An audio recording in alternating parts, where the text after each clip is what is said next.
ಒಂದು private start ಮಾಡ್ತಾರೆ, ಇದಕ್ಕಿಂತ ಒಂದು 4 ರೂಪಾಯಿ ಅಲ್ಲಿ ಹೆಚ್ಚಿಗೆ ಗಳಿಸ್ತಾರೆ.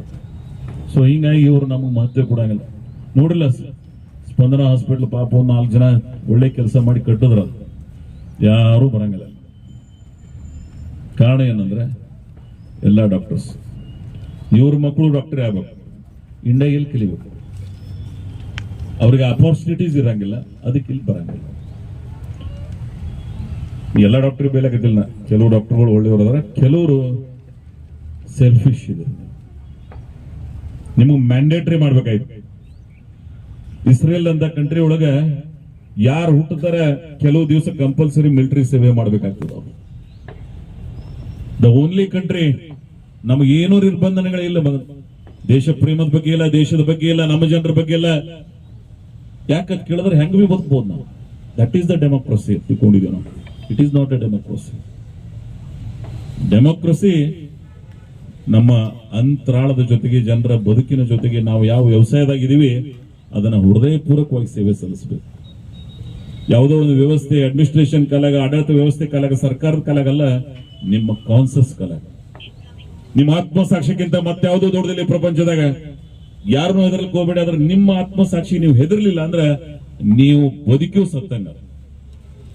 ಸೊ ಆ ವ್ಯವಸ್ಥೆ, ಡಾಕ್ಟರ್ಸ್ ಮತ್ತು ಈ ಸಿಬ್ಬಂದಿ ಎಲ್ಲ ಬೇರೆ ಡಾಕ್ಟರ್ಸ್ ಅಲ್ಲ, ಇಲ್ಲಿ ತೆಳಗಿನವ್ರು ಇರ್ತಾರೆ.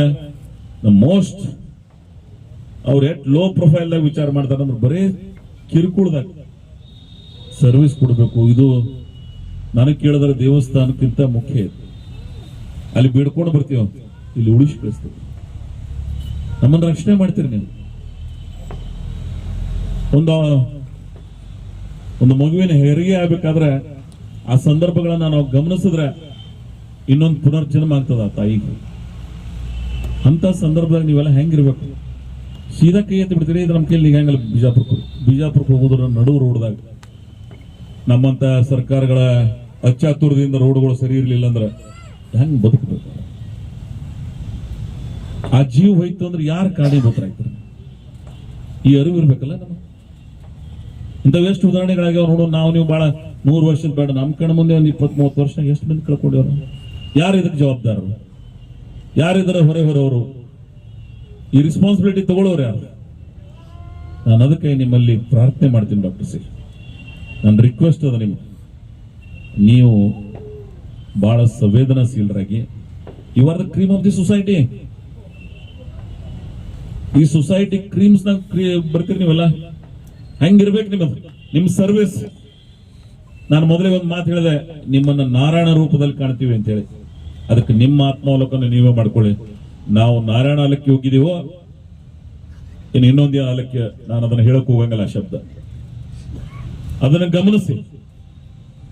ಅತ್ಯಂತ ಬಡವರು ಇಲ್ಲಿ ಬರೋರು ಯಾರು? ನಿರ್ಲಿಪ್ತರು, ಕೆಪಾಸಿಟಿ ಇದ್ದವ್ರು ಇಲ್ಲಿ ಬರಂಗಿಲ್ಲ. ಎಲ್ಲರೂ ಹೋಗ್ಬಿಡ್ತಾರೆ. ಶೋಲಾಪುರ್,